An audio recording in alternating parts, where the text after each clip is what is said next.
And welcome to Whiskey Politics. Dave Sussman here, your purveyor at Whiskey Politics. And yeah, we're on a new time, Thursdays, 4 p.m. Pacific, 7 p.m. Eastern. And happy Halloween to you.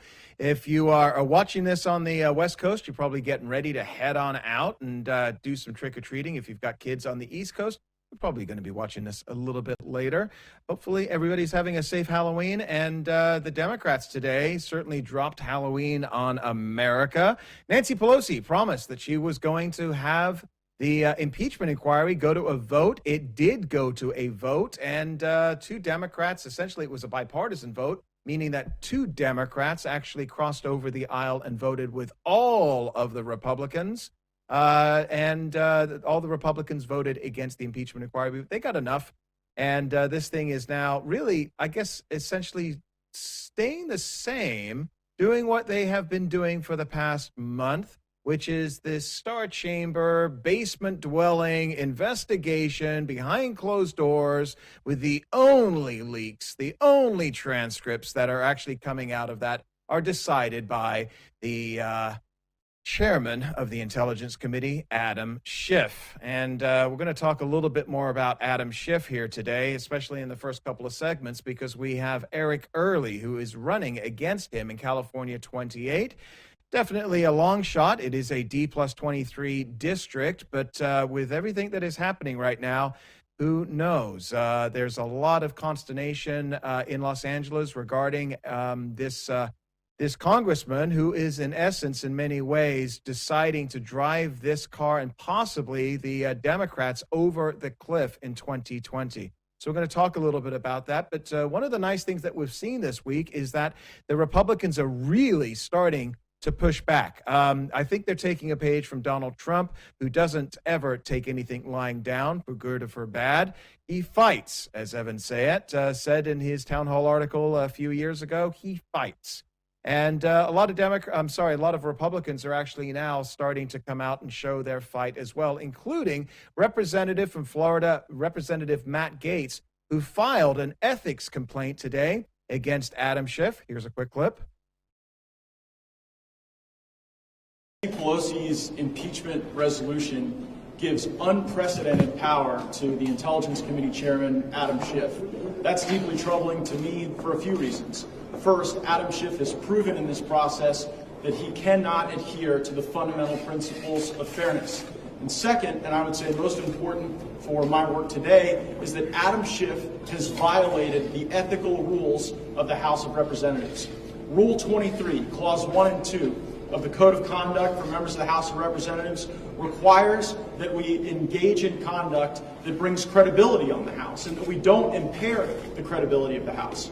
When Adam Schiff engaged in a theatrical retelling of President Trump's conversation with President Zelensky to deceive and disorient the American people, he acted in a way that was not consistent with House rules and was not consistent with House ethics. And so now, on the eve of a vote that will give unprecedented power to someone who does not deserve it, today I'm going to go file an ethics complaint against Adam Schiff for violating Rule 23 of the House. Adam Schiff has also violated Rule 11 of the House.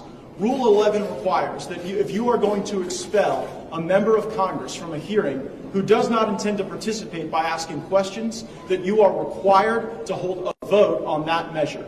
Adam Schiff held no such vote when he expelled me multiple times from simply being able to observe what the heck was going on. And so right now, I'm going to go to the Ethics Committee and I'm going to file an ethics complaint against Adam Schiff. Because if House Democrats tomorrow are going to give this man an unprecedented amount of power in this process, You got to give it to Matt Gaetz. I mean, this guy, he led the House to try and close down the Star Chamber last week when all of the House members walked down those stairs. The media hated it. The left hated it. They felt that it was a pantomime and a stunt.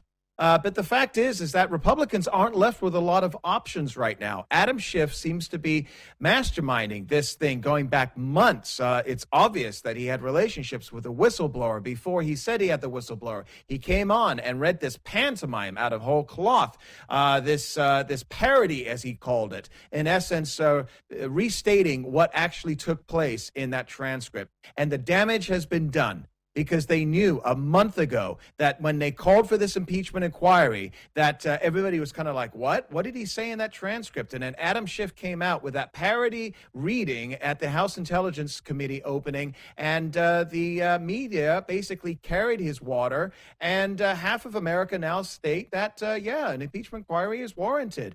And this is really becoming a major problem regarding due process, our Fifth Amendment, and the rights that this president has to defend himself. So to talk about all of this, Adam Schiff has competition. I know it's a D+23 district. It's going to be a tough competition, but there is nobody in the state of California better aligned. The man got over a million, almost a million votes running for Attorney General in the state of California in 2018, and that is Eric Early. Eric, how are you, my friend? I'm great, Dave. How are you? I'm doing really well. Good to have you back on. Okay, so for those folks, and I know you've been on the show a couple of times, I've had you on the radio show, but folks that don't know you, a little bit about you. You're a practicing attorney in Los Angeles, and tell us a little bit about your background. Well, I started a law firm 10 years ago with five colleagues of mine. We're up to over 30 lawyers now. I've been the managing partner of the law firm since day one. And so I run the law firm. I sign the front of now over 40 checks every 2 weeks because we're over 30 lawyers at the moment. And we practice in all the courts of state of California, Arizona, Nevada, Utah, Florida. We're moving into New York a bit. And so I've been very blessed with this great firm. And I have a great family. You've met some of them. And so I'm blessed. I don't need this stuff in my life. I'm not a politician. I don't need to run for office, but I'm tired of what I'm seeing. And so I decided to step up. Before we get into impeachment, tell us, why are you wanting to run for Congress? You're doing very well as a lawyer, and politics is brutal today. What's your calling here? Well, Dave, the overview, the general overview is I believe that in this country right now, we are in a battle of good versus evil. And, I love our country very much. My dad was a Marine. My parents instilled in me a great love for this country. And I believe in American greatness. I believe in American exceptionalism. I believe we are the shining city on the hill, as Ronald Reagan used to say. And we are under attack really from internal forces who are trying to completely undermine our country. The Squad is a perfect example of that. These socialist crazies are perfect examples of that. The people who are trying to, infiltrate our public schools and teach our kids just terrible stuff are part of that. So I didn't want to sit back, and I want to fight it. And luckily, I've got the ability to fight it. And then there's this guy, Adam Schiff, who I think is one of the heads of the snake. I don't know him personally, but I can tell you I don't like him. I've been sitting there watching on TV the stuff that he's been telling us, the falsehoods for years now. And first there was this crazy Russia stuff, which was total BS, and now we're dealing with the latest round. Plus, by the way, the guy's completely abdicated our district here. So, all told, I'm fighting for our country. I'm fighting for our future. I'm fighting for our kids and our grandchildren's future. I have a father of two great kids. I am a father of two great kids. My fiance has two great kids. And so we've got to carry on this great nation because, if these people are allowed to undermine us, God knows what will happen to this world. In our last couple of minutes before our first break, I want to get to the impeachment inquiry after the break. But, a lot of people are going to take a look at your district and they're going to say D+23, man, that's not going to happen. Yeah. What do you say to them right now? What is going on in the district that makes you believe that you've got a shot? And I hope I'm looking at the camera, David. The Skype stuff blows my mind, but hopefully my eyes don't look too closed here. I know I see. Okay. Listen.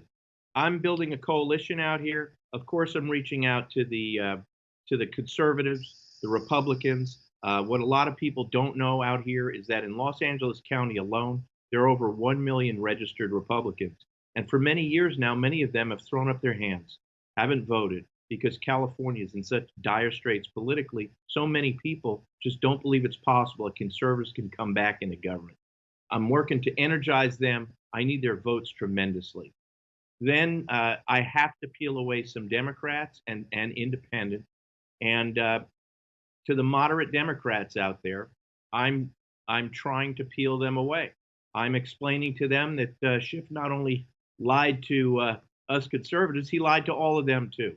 And people don't like liars. And I'm also pointing out Schiff's complete abdication of our district. And I could go through all the ways he's abdicated our district and all the problems we're facing out here. So I'm trying to put together that coalition, conservatives, independents, and moderate Republicans, or rather moderate Democrats, to bring them together to chip away at that vast differential. Folks around the country can find you where? Tell them your website before we go to commercial. EricEarly.com, EricEarly.com. It's my website. It lists my positions. That's it. Thank you for putting up that picture. It'd be a great, it's a great way to donate. Donations from around the country have been keeping our campaign going. And the more Schiff continues with his nonsense, the more support I've gotten of all sizes. EricEarly.com, EricEarly.com. We can win this race. Gotcha. I want to get your input on what's going on in the impeachment inquiry right after the break. We got Eric Early here at I'm Dave Sussman at Whiskey Politics here at America's Voice News. Don't go away, folks. We got a lot more news coming up.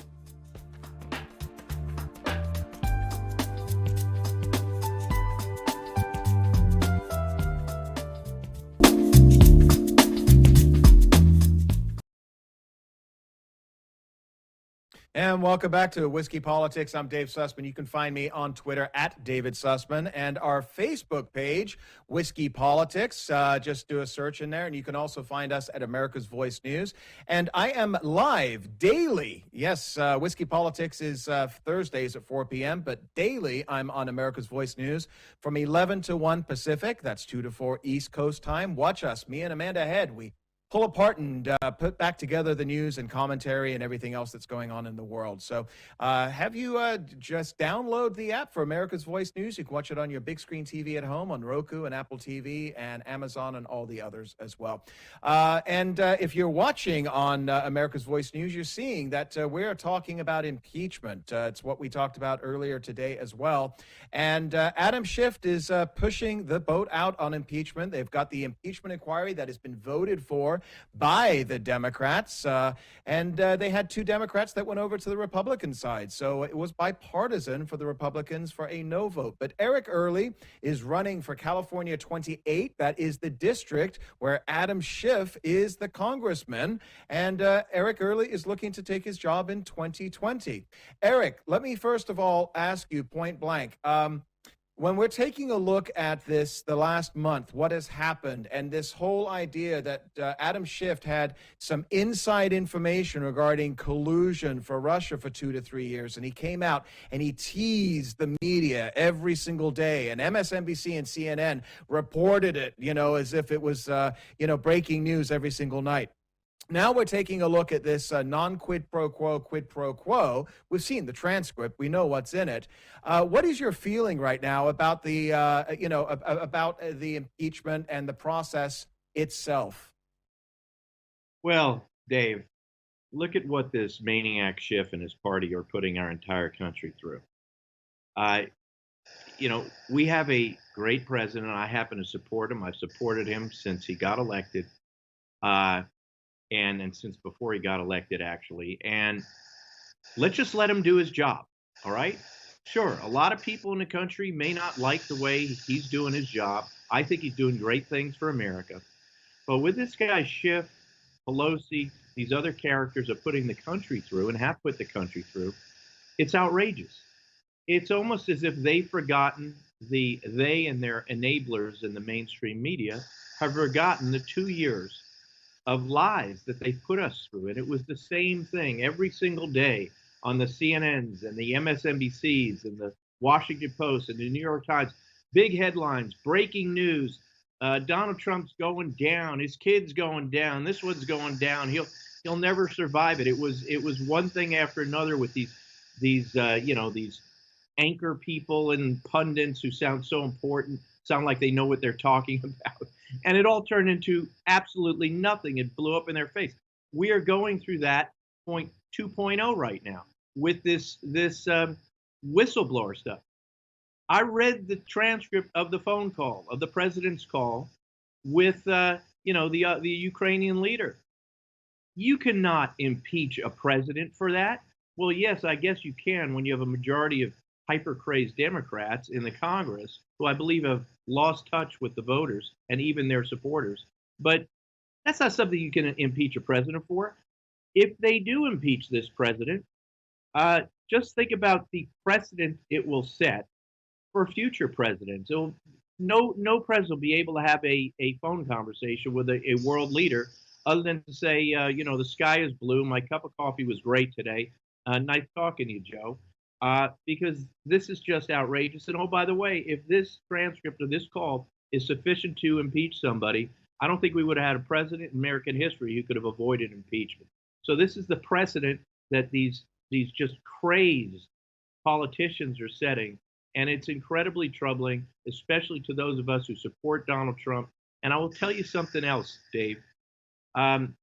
Schiff, who's basically a pinhead, who he belongs in a back room, but unfortunately gets plenty of airtime from the enabling mass media, mainstream media. He is unleashing forces in this country, forces that may not be good forces. 63 million people, as I said, voted for the president. Many, many people in this country support the president. We believe in fairness. We believe that, if he was elected, he was duly elected, let him do his job.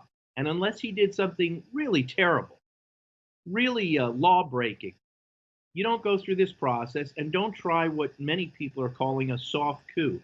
It's pissing people off, and Schiff is unleashing forces of anger and bitterness and resentment as to what's going on in the country. Pelosi's doing the same thing. And, I don't know how those forces are going to manifest themselves, but they need to be careful with what they're doing. This is not a game.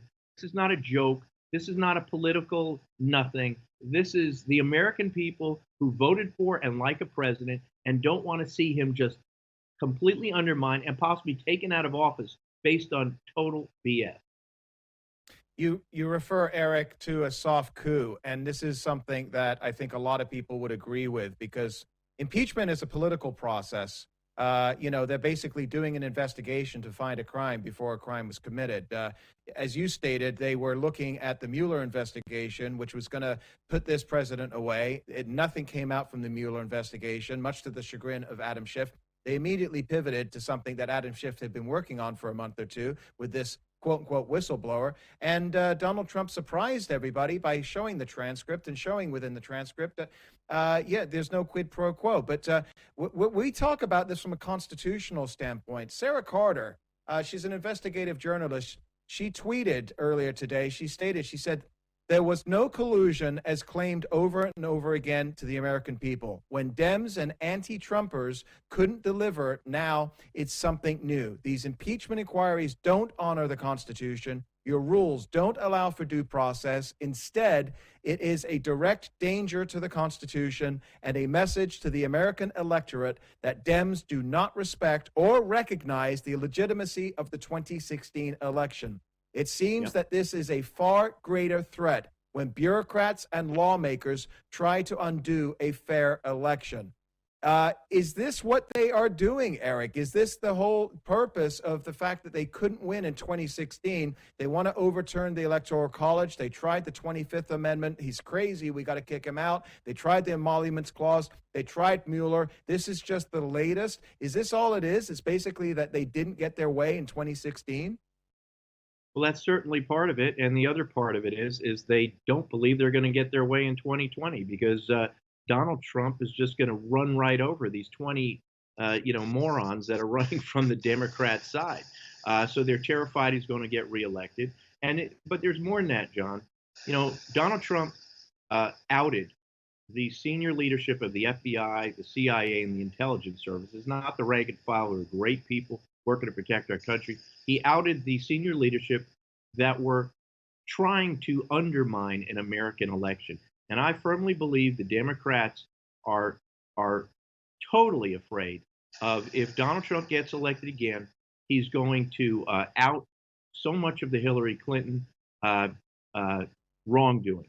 He's going to out what the Obama administration did in the use of intelligence gathering services, et cetera, to try and undermine first the election of the President Trump and then the subsequent, after he got inaugurated.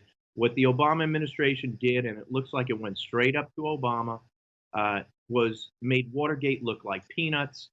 There's all kinds of other things they're trying to cover up by this. So they're terrified of President Trump coming in and really cleaning house here. They're also terrified that President Trump is going to start getting more and more of the votes of the African American community, the Asian American community, the Jewish American community, the Hispanic American community, all these communities that the Democrats and the mainstream media have been, really treating as automatic votes for them for so long.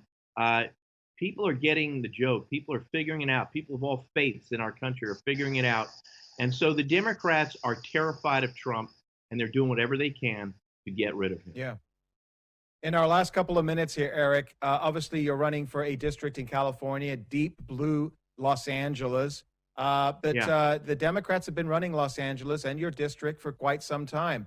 Tell the folks that are around the country, first of all, can that be turned around? And what would you do with the homelessness, with the drug crisis, with the educational system that we're having right now, the problems that you're having in Los Angeles? And unfortunately, got about a minute and a half left here. Well, I can't talk about all those in a minute, but homelessness out here is an epidemic. We have medieval diseases coming back. Schiff has ignored it. The severe mental illness and drug abuse that underlies it are big issues for me. I think we need to rebuild our nation's mental health care system from the ground back up. One other one, taxes, of course, the burdens of illegal immigration. One other one, what I call the creeping takeover of social justice warriors of our public schools and how they're working to indoctrinate our kids with anti-American, anti-religious, racially divisive filth. I've got a lawsuit going on in Santa Barbara. I'm leading a great group of people against a district up there to get one of these social justice warrior organizations thrown right out of that school. If I'm lucky enough to get elected, I want to hold the federal funding of these public schools over their heads if they keep bringing in these organizations to indoctrinate our kids to hate America. And folks, if you want to learn more about Eric Early, check out an earlier episode of Whiskey Politics, much earlier this year, before you threw your hat in the ring. We talked about that situation up in Santa Barbara, as well as other lawsuits that you've been involved with as well. Again, remind everybody where they can find you and where they could donate to your campaign. Go to ericearly.com, ERICEARLY.com. Read about me, read about my positions. Please donate. Every donation helps. Dave, thanks for having me on your show. Eric, always a pleasure, and I'll see you soon, if not on the TV, in person. Thanks so much. And folks, we're going to be back after the break. What would you do if you had thousands of dollars sitting in a PayPal account, and because you said or did something that PayPal disagrees with, they took it away from you? Sabo's going to be here after the break. Yes, the conservative street artist. Dave Sussman here, Whiskey Politics. Don't go away, folks.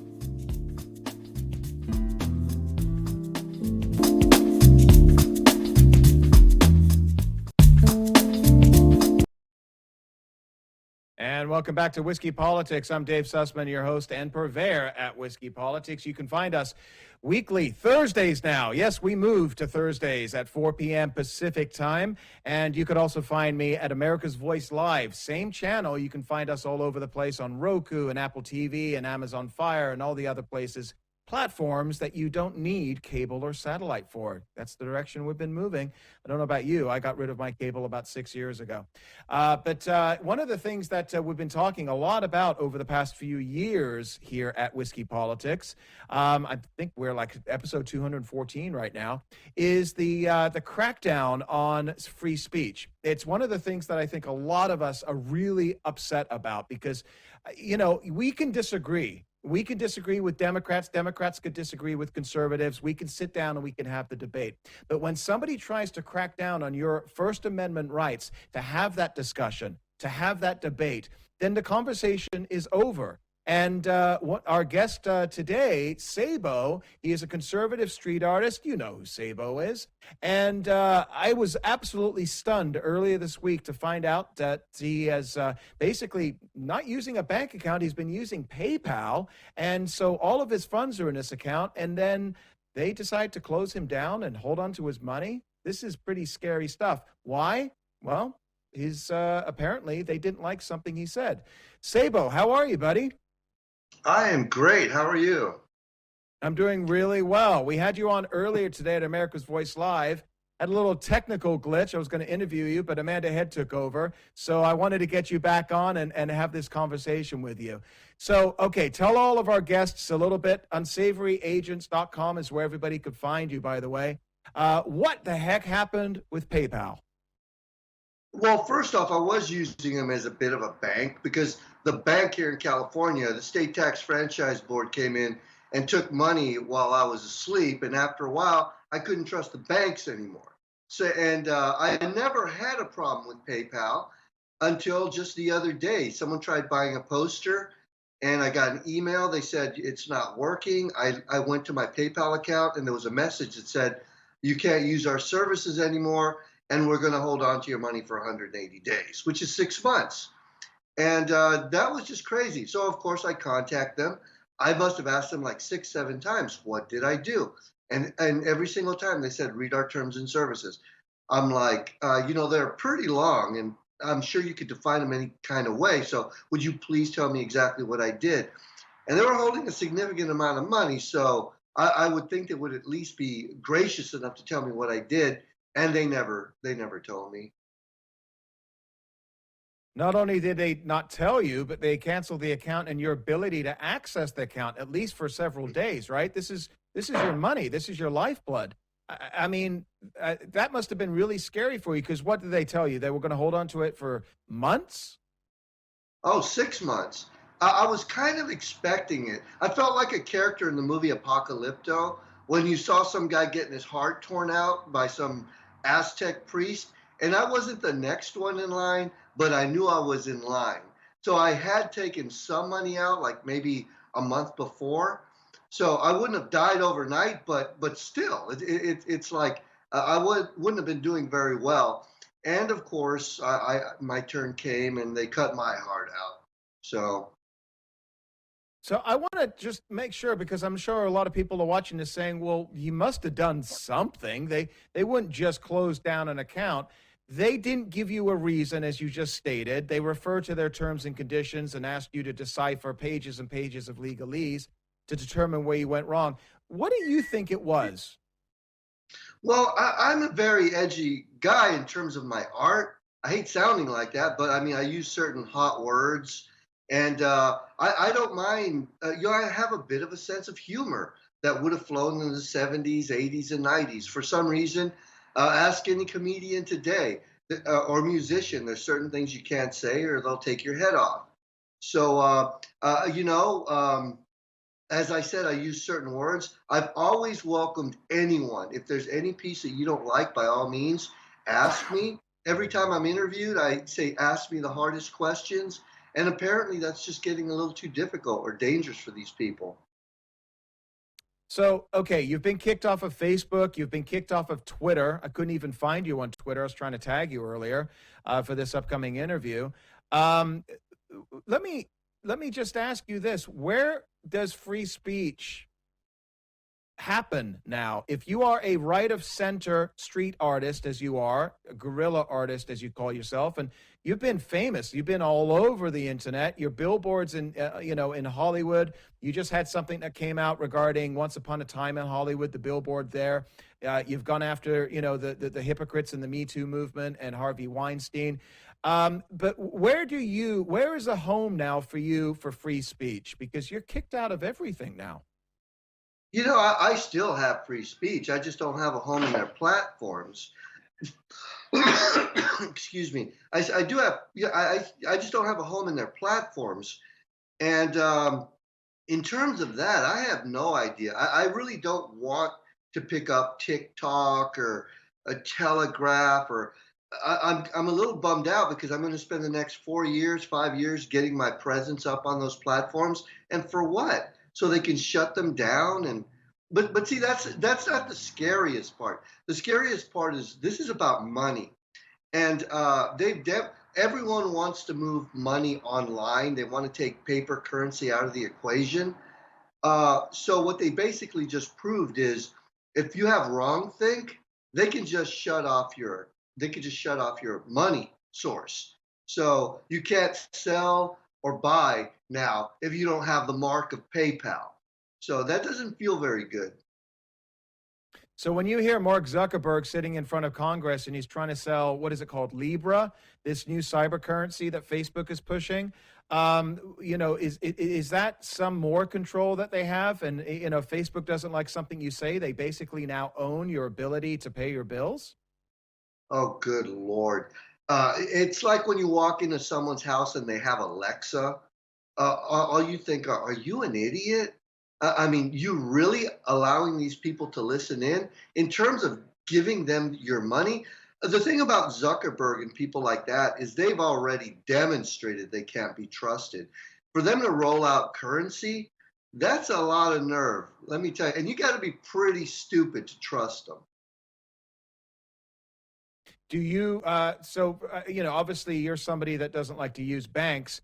Do you take a look at, other electronic currencies? Are you using anything other than PayPal and something you'd No, recommend? I'm really trying to figure that out. It's not like I have cash laying around the apartment or anything, but that's something that has to be figured out. Right now, I've got to build my store back up. I have a new Right. uh, transaction thing working that I'm trying to work on to get my site back online. I'm just gonna have to figure out. I'm just an old guy that's just trying to be an artist and make a living. So I'm sure they're gonna go after whoever I have working with me next. And you take a hit, you get up. You take another hit, you get up. I guess I'll figure it out when it comes.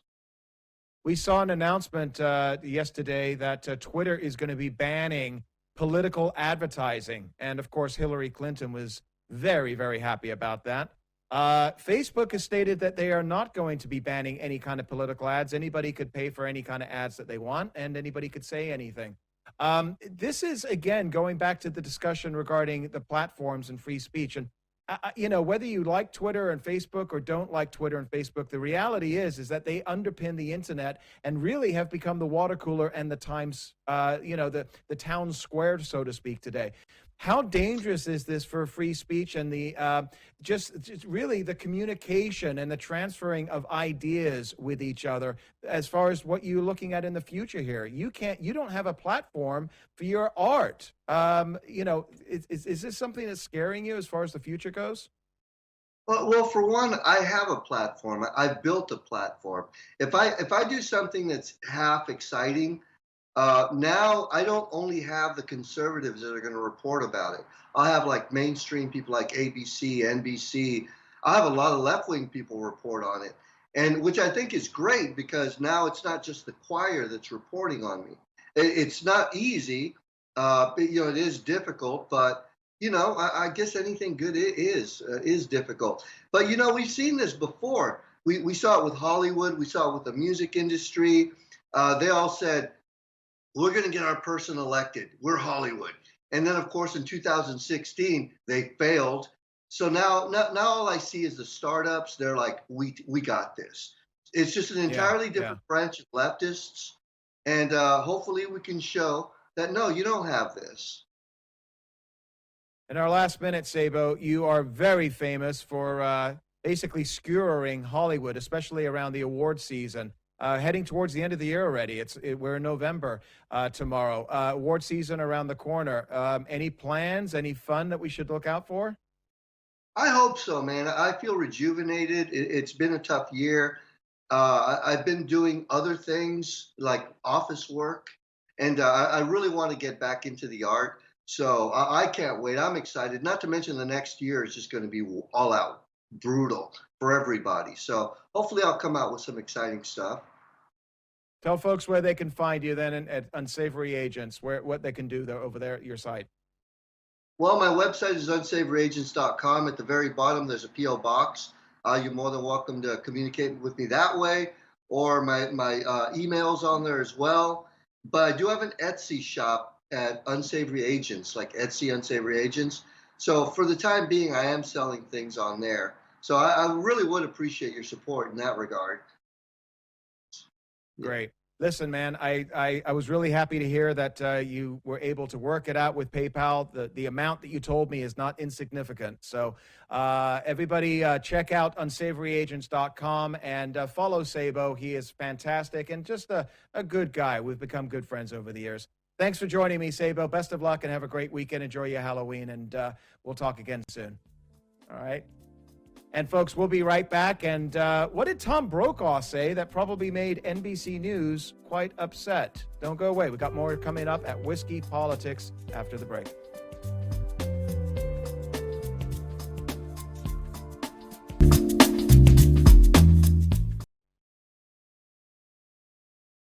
And welcome back to Whiskey Politics. I'm Dave Sussman, a purveyor at Whiskey Politics. You could follow me at David Sussman on Twitter. And don't forget to follow our Facebook page, Whiskey Politics.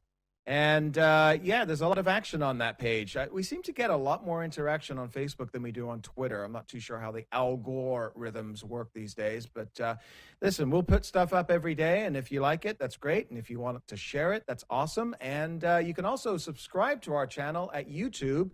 This is episode 214. There's a lot of other episodes in the Whiskey Politics catalog. You can go back and watch them. We've got some great guests over the years. And we've got a lot more coming up over the next several weeks. So we're talking about the impeachment, and one of the things that I'm absolutely convinced is that the mainstream media, obviously, you're going to say, well, duh, is leftist. Most people know that if you are right of center. Believe it or not, there's a lot of people out there that believe that, no, they're probably, they're probably just as conservative as they are liberal, and there's people that actually think that the New York Times are too conservative. Yeah, they get complaints. The New York Times actually gets complaints that they're too conservative. The Washington Post are too conservative. So when I hear who I like to call a legacy newscaster, an anchor, one of the three kids, when we grew up, we had television and there were 3 stations, a couple more maybe, local stations, but we had 3 newscasts every single night. And in the old days, I grew up in England. I didn't have Tom Brokaw or Peter Jennings or anything like that until I came to the States. But Tom Brokaw was one of the 3 guys. He spoke at NBC News every night and was considered a trusted name in news. Well, he probably is not too popular today at the MSNBC crowd when he suggested that the Democrats, they still don't have it as far as the goods go on this president. Here's a clip. There are enormous differences between then and now. The big difference is, however, Andrea, that they still don't have what you would call the goods on this president in terms of breaking the law and being an impeachable target for them. They're going to start the process, but they don't have the same kind of clarity that the people who are opposed to Richard Nixon had, because it was so clear that these were criminal acts that he was involved in. The smoking gun tape, the Oval Office tapes, that kind of hard evidence of criminality, to bring down a president who was successful in the Middle East, who was successful with the breakthrough to China. Vietnam is another whole issue. But and don't forget about the first Russian SALT talks, which he opened up and got them going. Which were the strategic nuclear talks. The other presidents have warned since then. There are no more taping systems in the Oval Office. I mean, that we know of. That we know of. Pat Buchanan always said he should have just taken them out, put a bonfire on the South Lawn, burned them. People wouldn't have known what was on them. He got turned down by Al Haig, among others, and by the president's lawyer. Now, Pat also said on the Sunday after the Saturday Night Massacre, he wired a friend of his in St. Louis, where he'd once worked, and he said, there will be impeachment proceedings beginning on Monday. Well, so much to learn from this, and such a wonderful personal narrative, and beautifully. My apologies for playing Andrea Mitchell 2 out of our last 3 episodes. The last time we had her on was with John Hinderaker, and she was unfortunately having to report. When I say unfortunately for her, it was unfortunate that she had to report that Hillary's emails, apparently there were some major problems with them as the findings came out. But anyway, what Tom Brokaw is talking about there is absolutely fact. And listen, Tom Brokaw is no conservative. The reality is that we've all seen the transcript. And we've all seen how Adam Schiff has manipulated and tried to basically use his power over the House Intelligence Committee to create this narrative, because he believes, and Nancy believes, and he's absolutely correct, that most people are too busy living their lives. They're running 2 jobs, and they've got the kids to the soccer games, and they're trying to catch a movie on a Friday night, and they come home and they're watching Dancing with the Stars, and they barely fall asleep watching enough news to know what's going on. Much of that is fed from the New York Times and CNN, and the 30-second sound bits that we get. Listen, folks, we follow this stuff closely. Okay, if you follow this show, if you follow America's Voice News, if you follow me online, you're probably somebody that is ingrained in this on a daily basis, but most people aren't. And Nancy and Chuck and the Democrats understand that Goebbels and the whole idea of if you say a lie enough times, okay, one of Hitler's henchmen in 1939, if you say a lie enough, often enough, people will believe it. And that is what they've done with this whole impeachment scenario. And so the genie is out of the bottle now. The fact is that you can't stuff it back in and use any other cliche. You know, the horse is out of the barn, or whatever it is that you want to say. The fact is that a lot of people have already got opinions on this. And for those that hate Trump on the left, or even the few remaining never-Trumpers that are out there, they're looking for a reason to take this president out. Bill Kristol's Twitter feed is absolutely disgusting. Okay? The fact is that there is no there. And Representative Debbie Lesko absolutely destroyed the Democrats' sham impeachment resolution. Here's a clip. And then on page 5, lines 3 forward, I wrote, Chairman Schiff is not required to make public all transcripts. He can pick and choose, or he can choose not to make any transcripts public. And then Adam Schiff determines what he deems appropriate to include in his report. I mean, if you think this is fair, this is not fair at all. And so the title of this is really misleading to the American public. I went to that Storm the Ship. Right. I was one of the people. Right. Now, I did not go inside because I actually had a bill in Homeland Security Committee to go to. But I also went previously and asked, can I see testimony? Can I see testimony? I'm a member of the Judiciary Committee, and I'm going to be voting on this in Judiciary Committee, yet I can't even see the testimony, as has been done in both Republican and Democrat leadership in the past under the Nixon and Clinton impeachments, where it was done in the Judiciary Committee. It was open. It was open to the public, and you said Ken Starr. Yeah, absolutely. Well, he's an independent counsel. Yeah. I'm sorry, Adam Schiff is not an independent counsel. In fact, he has made repeated statements over and over and over again that he wants to impeach the president. She made a great point. First of all, if you watch that whole clip, she went point by point, highlighting this absurdity of the Democrats' party's impeachment resolution that essentially gives all the power to Adam Schiff, leaker, liar. Adam Schiff. He is a leaker. He is a liar.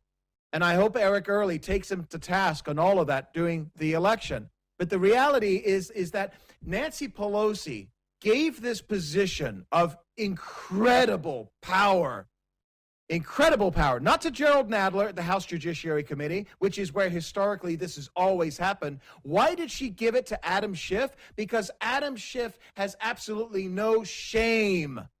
And he knows how to work the media, wrap them around his little finger, coming out with his little quotes every single day, his leaks. And he has essentially got the media reporting for him as if they are an arm of his intelligence committee for the Democrats. This is incredible. I don't care if you hate this president. I don't care if you're a never-Trumper or you are a dyed-in-the-wool Democrat or progressive or whatever, socialist, whatever it may be. There is something in the Fifth Amendment, it is referred to as due process, whereby you have the right to defend yourself. And the President of the United States does not have the ability to have internal counsel, the President's counsel, call their own witnesses without Adam Schiff now being able to determine whether or not those witnesses are going to be allowed to speak, whether the Republicans have the ability to ask questions of those witnesses. Who gave Adam Schiff this power? I would be saying the same thing if Donald Trump was a Democrat. This is scary. If you believe in the Constitution, this should terrify you. I don't care how much you like or dislike this president. This is about due process. And the Democrats, since the day that Trump was elected president of the United States, have done everything possible to turn over the power to defend yourself, whether it's the Emoluments Clause, whether it's Stormy Daniels, whether it's the Russian collusion narrative for 2.5 years. Now it's this insanity that he gave a quid pro quo to President Zelensky of Ukraine when we saw the transcript, and they're still pushing this forward and not allowing the president to defend himself. This is really scary stuff, folks, and if you're not outraged, you're not paying attention. I'm going to go on a little bit of a rant here, but, well, time's up. Folks, follow us every week here, Thursdays at 4 p.m., Whiskey Politics. Subscribe to our YouTube channel as well. And it's great being with you. And please follow me at David Sussman on Twitter and our Facebook page as well. And you can find me daily at America's Voice Live, 11 to 1 Pacific time, 2 to 4 East Coast time with Amanda Head. And we'll see you again next week here at Whiskey Politics. Great joining you. And thanks for having me in your homes. Cheers.